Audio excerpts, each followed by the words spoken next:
नमस्कार मित्रों, आज हम लोग यहाँ पद परिचय के बारे में जानेंगे। तो सबसे पहले हम लोग पद को जानते हैं। पद क्या है? तो जब शब्द का प्रयोग वाक्य में होता है तो वह पद कहलाता है। जैसे उदाहरण के लिए यहाँ तुम है, अगर हम यहाँ तुम लिखते हैं वाक्य से बाहर तो यह शब्द है, लेकिन जैसे ही हम इसे वाक्य में प्रयोग करते हैं तो यह पद कहलाता है, क्योंकि वाक्य में आते ही अब यह स्वतंत्र नहीं है, बल्कि वाक्य के अन्य शब्दों के साथ, अन्य पदों के साथ इसका संबंध बन जाता है। यह व्याकरण के नियमों से बन जाता है। तो शब्द वर्णों का सार्थक समूह है और पद वाक्य में प्रयोग किए गए शब्द को कहते हैं। तो पद परिचय क्या है मित्रों? जैसे यहाँ तुम है तो हमें यहाँ तुम का परिचय देना है, तुम पद का परिचय देना है। तो तुम पद का परिचय देना ही पद परिचय है। तो पद परिचय कहलाता क्या है? तो हम देख रहे हैं कि जितने भी यहाँ वाक्य हैं, प्रत्येक वाक्य पदों के मेल से बना है। यानी शब्दों के सार्थक समूह को वाक्य कहते हैं या पदों के सार्थक समूह को वाक्य कहते हैं। यानी पदों का सार्थक समूह ही वाक्य कहलाता है। तो बहुत सारे पद हैं। तो ये पद व्याकरण के नियमों से बंधे हुए हैं। तो प्रत्येक पद का व्याकरणिक परिचय देना, पूर्ण व्याकरणिक परिचय देना ही पद परिचय है। यानी कि हम इसमें वाक्य के प्रत्येक पद को अलग अलग करते हैं और अलग अलग करके उसके स्वरूप के बारे में बताते हैं कि वो क्या है, कैसा है, और वाक्य के अन्य पदों के साथ उसका संबंध कैसा है, वही पद परिचय है। तो हम लोगों ने जो अभी देखा कि पद और पद परिचय क्या है। पद परिचय क्या है? अब प्रश्न उठता है कि वाक्य में हम किन किन पदों का परिचय देते हैं। यानी वाक्य में हम जिन पदों का परिचय देते हैं वे कौन कौन से शब्द हैं। तो इसे समझने के लिए हमें जानना जरूरी है कि प्रयोग के आधार पर शब्द के दो भेद हैं मित्रों, विकारी और अविकारी। विकारी और अविकारी। अविकारी विकारी शब्द क्या है? तो जिन शब्दों में लिंग, वचन, पुरुष, कारक, काल इत्यादि के कारण परिवर्तन होता है उसे विकारी शब्द कहते हैं। और जिन शब्दों में कोई परिवर्तन नहीं होता है उन्हें अविकारी शब्द कहते हैं। तो इस प्रकार के 8 शब्द हैं। जैसे पहला संज्ञा, हम लोग एक एक करके लिखते हैं। संज्ञा। दूसरा सर्वनाम, तीसरा क्रिया, चौथा विशेषण, पांचवा क्रिया विशेषण,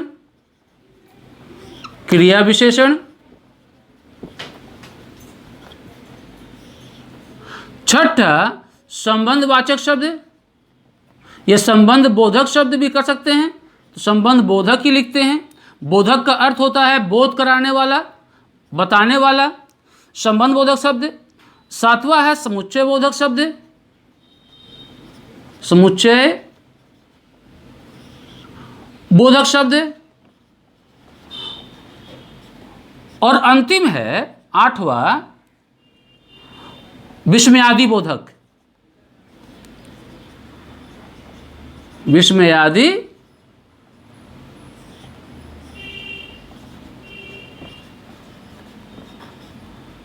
बोधक।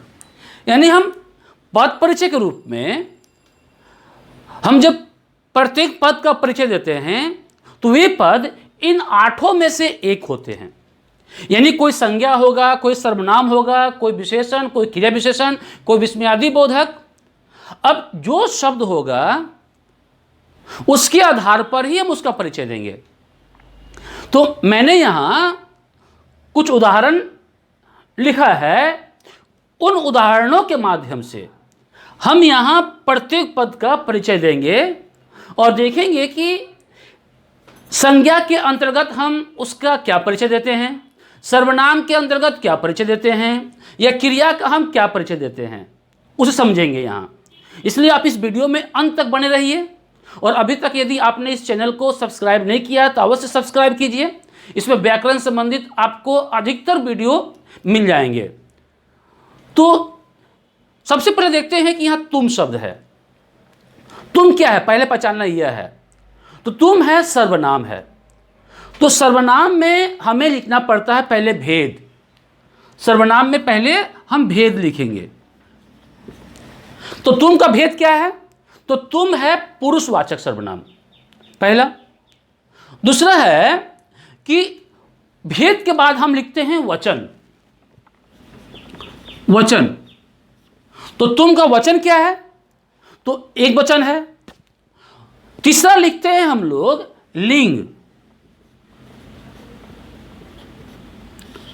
लिंग, तो तुम का लिंग क्या है? तो तुम का लिंग हम पहचान सकते हैं बैठोगे से। क्रिया पुल्लिंग में है, यानी तुम भी पुल्लिंग में है यहां पर, और सर्वनाम स्त्रीलिंग या पुल्लिंग है, यह यहां पहचानना मुश्किल हो जाता है। इसलिए क्रिया हमारी सहायता करती है। और ऐसा मुश्किल क्यों होता है? क्योंकि सर्वनाम का प्रयोग संज्ञा के बदले होता है। तो यहां पर लिंग हो गया, ये पुल्लिंग। चौथा जो लिखते हैं वह है कारक। वह है कारक।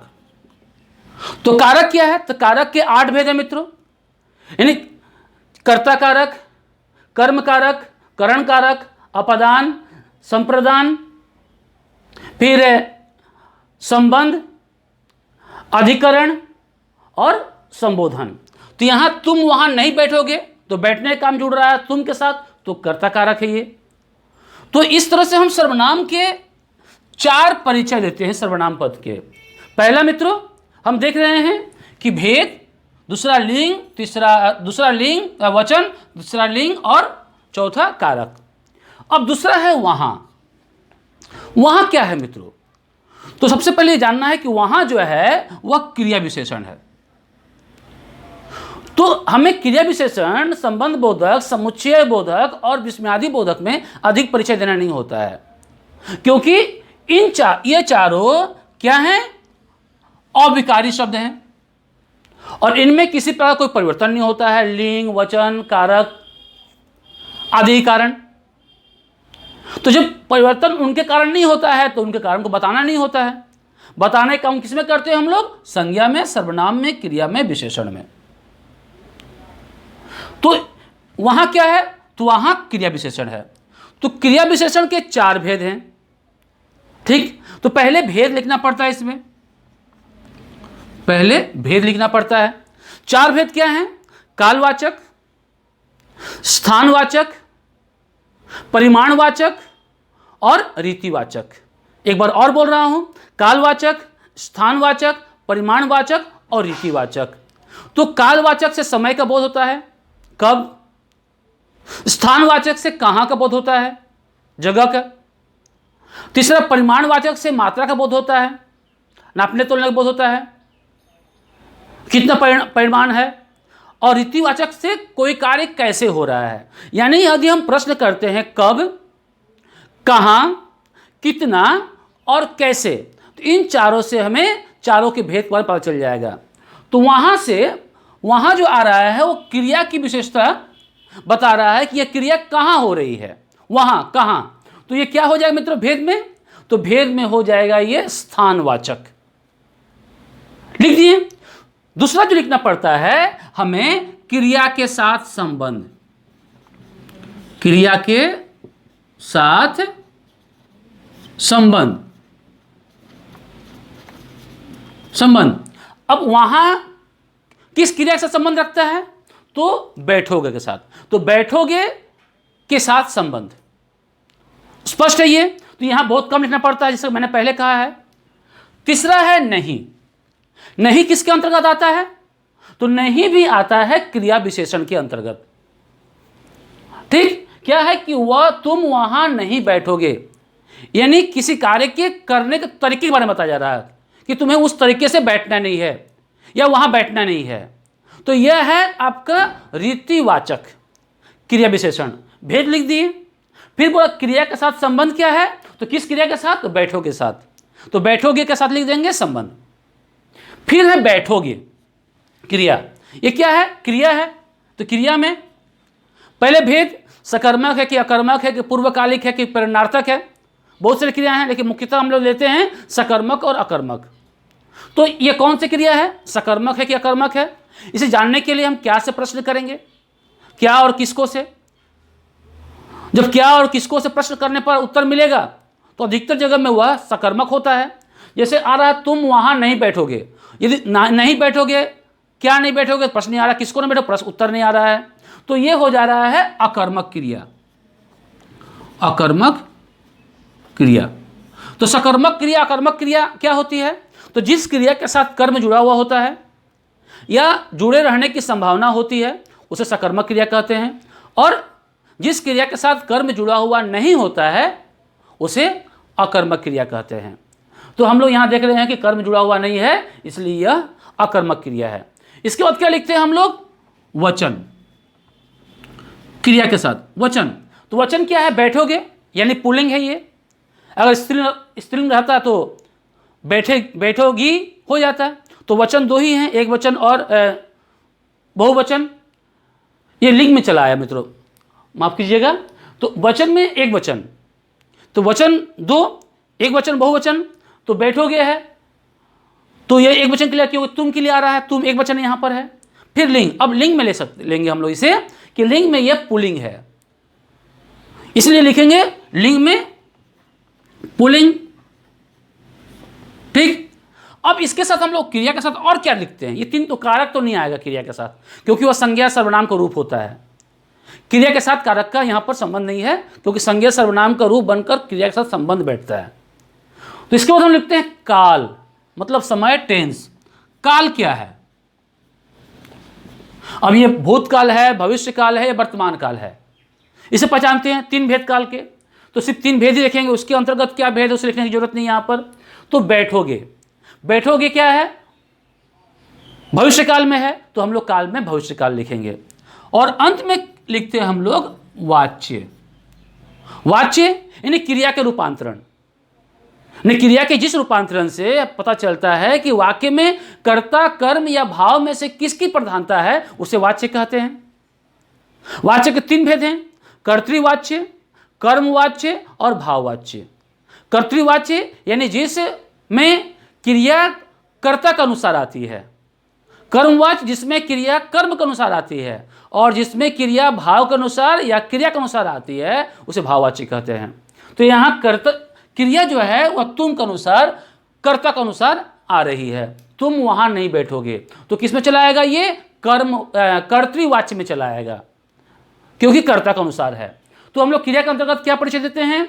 अकर्मक, पहले भेद, फिर वचन, फिर लिंग, फिर काल और वाच्य। 1 2 3 4 5 5 परिचय देते हैं। अब पहला वाक्य का हो गया, अब दूसरा वाक्य के लेते हैं। मोहन। मोहन शब्द क्या है? हम लोग सब जानते हैं, संज्ञा है। तो संज्ञा में सबसे पहले क्या लिखेंगे हम लोग? भेद। संज्ञा में सबसे पहले भेद। भेद कितने हैं? 3 भेद, व्यक्तिवाचक, जातिवाचक और भाववाचक। द्रव्यवाचक को जातिवाचक के अंतर्गत रखते हैं और समूहवाचक को भी हम लोग जातिवाचक के अंतर्गत रखते हैं। लेकिन कुछ कुछ समूहवाचक शब्द ऐसे होते हैं जो व्यक्तिवाचक के अंतर्गत आते हैं, जैसे नागरी प्रचारणी सभा। ये सभा है लेकिन किसी का नाम है। तो यहां पर हम लोग क्या देख रहे हैं? तो पहला भेद दिए हम लोग। तो पहले मोहन क्या है? तो मोहन व्यक्तिवाचक है, विशेष नाम है, ये हो गया। तो भेद के बाद क्या लिखेंगे हम लोग? भेद के बाद लिखेंगे वचन। वचन में क्या है? व्यक्तिवाचक एक वचन ही होता है। फिर लिंग। लिंग में क्या लिखेंगे हम लोग, स्त्रीलिंग या पुल्लिंग। मोहन क्या है, पुल्लिंग है, स्पष्ट है। फिर लिखेंगे अंत में कारक। कारक में क्या है, मोहन बहुत होनहार लड़का है, तो मोहन के बारे में बताया जा रहा है, तो कर्ता कारक में चला आएगा ये। तो हम लोग यहां पर सर्वनाम की तरह ही 4 परिचय देते हैं। इन संज्ञा सर्वनाम का परिचय हम लोग एक ही तरीके से देते हैं, पहले भेद, फिर वचन, फिर लिंग, फिर कारक। अब उसके बाद आते हैं बहुत। बहुत क्या है, तो बहुत होनहार लड़का है। तो बहुत के पहले होनहार को देखते हैं। होनहार शब्द क्या है, तो होनहार जो है वह विशेषण है। ठीक, विशेषण में भेद क्या है, तो विशेषण के 4 भेद हैं, गुणवाचक विशेषण, संख्यावाचक विशेषण, परिमाणवाचक विशेषण और सार्वनामिक विशेषण। तो ये चला आता है होनहार गुणवाचक विशेषण में। तो पहले लिखेंगे हम लोग भेद, इसमें भेद के बाद क्या आएगा, वचन। तो वचन, चूंकि विशेषण पूरी तरह से निर्भर करता है वचन और लिंग, विशेषण का वचन और लिंग निर्भर करता है जिस संज्ञा के लिए या जिस विशेष्य के लिए वह प्रयोग हो रहा है।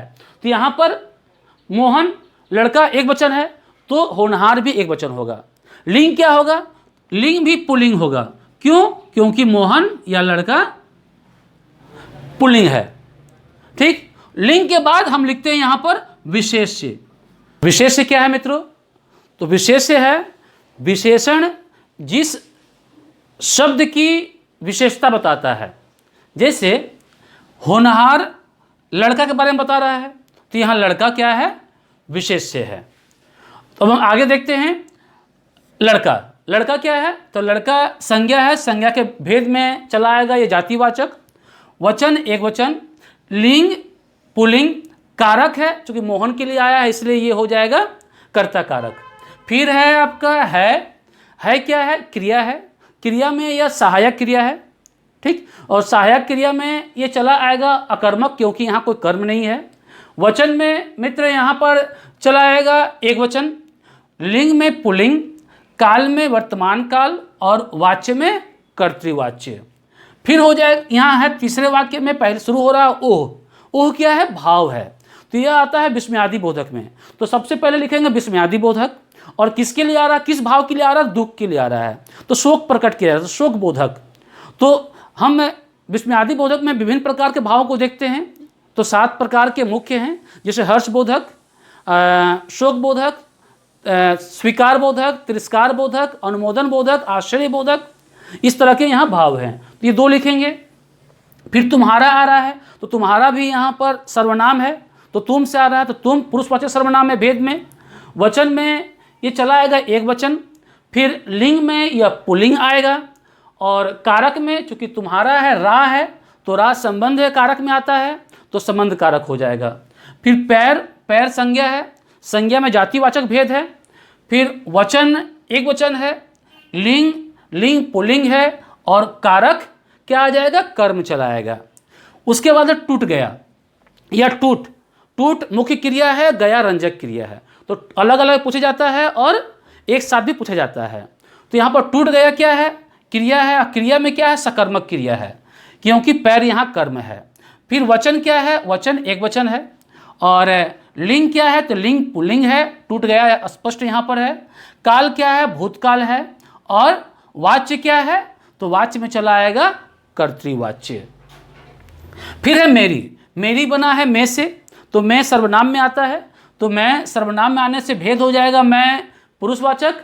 फिर वचन में चला आएगा एक वचन, लिंग में चला आएगा पुल्लिंग। यहाँ मेरी इसलिए लिखा जा रहा है क्योंकि गरीबी है, तो गरीबी के लिए अगर यहाँ कुछ पुल्लिंग शब्द होता है तो यहाँ मेरा होता है या मेरे होते।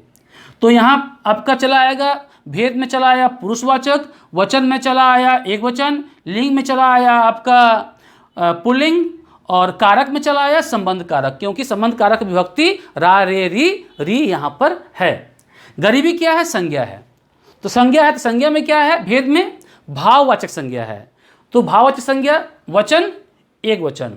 फिर लिंग क्या है, तो लिंग स्त्रीलिंग है, गरीबी उसकी गरीबी। फिर है लिंग के बाद आपका कारक है, तो गरीबी पर है, तो ये आ जाएगा आपका अपदान कारक में, अपदान बोल रहा हूँ, अधिकरण कारक में। अधिकरण कारक विभक्ति में और पर होता है, तो यहाँ लिखेंगे अधिकरण कारक। फिर दया क्या है, तो दया भी संज्ञा है, तो संज्ञा में यह भाववाचक संज्ञा है, ठीक। वचन क्या है, एक वचन है। लिंग क्या है, लिंग आपका स्त्रीलिंग शब्द है, उसकी दया पर सब कुछ निर्भर है, तो दया स्त्रीलिंग शब्द है। और कारक में कर्म कारक चला आएगा, क्या करो, दया करो। फिर चला रहा करो, करो क्या है, क्रिया है, क्रिया में सकर्मक क्रिया है, क्योंकि दया यहाँ कर्म है। वचन क्या है, तो वचन चला आएगा आपका एक वचन। लिंग क्या है, तो लिंग यहाँ पुल्लिंग है। फिर काल क्या है, तो काल इसे हम वर्तमान काल में रखेंगे, उस पर दया करो। और वाच्य क्या है, तो वाच्य भी हम इसे कर्तृवाच्य में रखेंगे। फिर है वह क्या है, सार्वनामिक विशेषण है, विशेषण का ही भेद है। लेकिन यहाँ तो सर्वनाम देख रहे हैं, तो सार्वनामिक विशेषण क्यों कह रहे हैं इसे, कि जब सर्वनाम का प्रयोग मित्रों विशेषण के रूप में होता है तो उसे हम सार्वनामिक विशेषण कहते हैं। और पहचाने कैसे, तो इस विशेषण का इस सर्वनाम का प्रयोग हमेशा संज्ञा के पहले होता है। जैसे यहाँ पर आदमी के पहले है, तो यहाँ वह है, वह बता रहा आदमी के बारे में, इसलिए यह है सार्वनामिक विशेषण। तो भेद हो गया सार्वनामिक विशेषण। फिर है आपका चला आएगा वचन में, तो वचन एक वचन है। लिंग क्या है, लिंग पुल्लिंग है, आदमी के अनुसार ही सब कुछ होगा। फिर विशेष किसका है, तो विशेष हो जा रहा है आदमी का।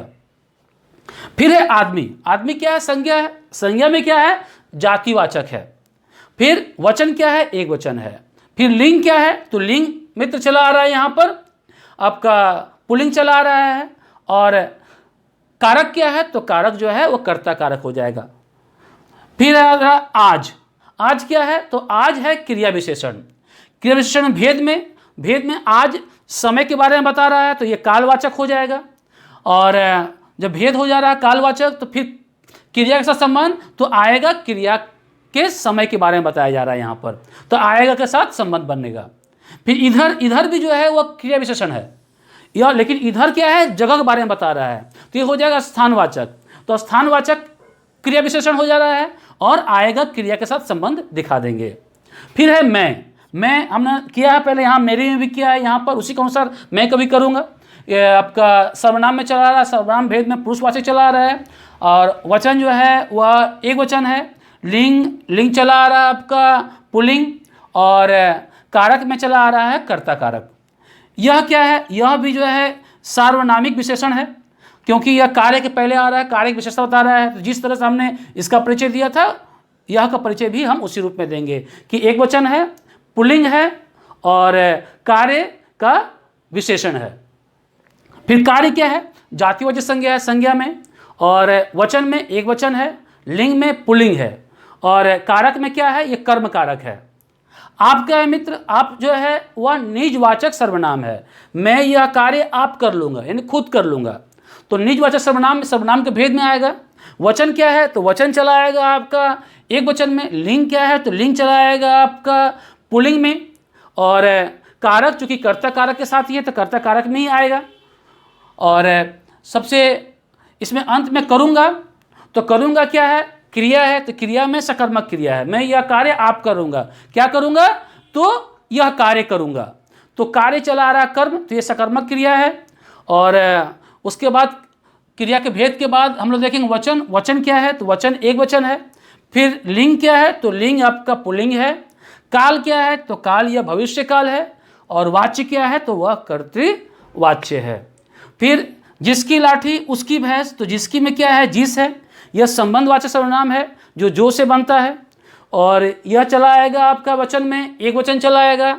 और लिंग में चला आएगा मित्र आपका ये पुल्लिंग में चला आएगा, क्योंकि जिसकी इसलिए क्योंकि यहाँ लाठी स्त्रीलिंग शब्द है, इसे हम देखते हैं। और यदि कारक रूप में देखें, तो यदि हम यहाँ कारक नहीं भी लिखते तब भी चलेगा, लेकिन अगर लिखते हैं तो वह चला आएगा संबंध कारक।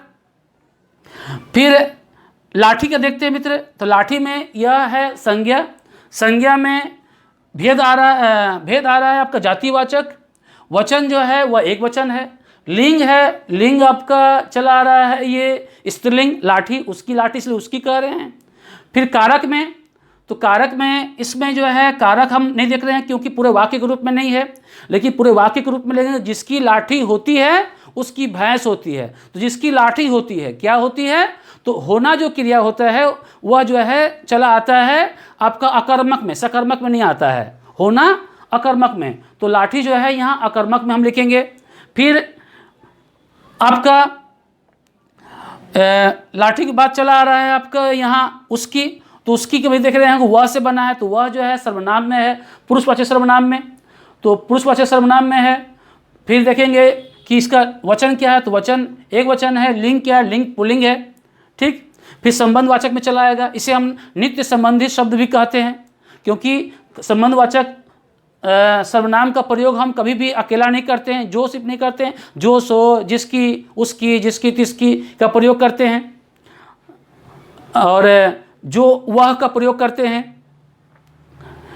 फिर देख रहे हैं भैंस, भैंस क्या है, संज्ञा, संज्ञा के भेद में यह जातिवाचक है। वचन क्या है, तो वचन एक वचन है। और लिंग क्या है, तो लिंग स्त्रीलिंग है। तो भैंस का यहाँ पर कारक देने की जरूरत नहीं है, क्योंकि वाक्य रूप में नहीं आया है, तो 3 परिचय ही यहाँ काफ़ी है। तो इस प्रकार से हम लोग मित्र जितने वाक्य आए हैं प्रत्येक शब्द के पदों के परिचय को हमने देखा। अब 2 बच रहा है जो जिसका परिचय हम लोग यहाँ पर नहीं देख पाए हैं, वो संबंध बोधक और समुच्चय बोधक।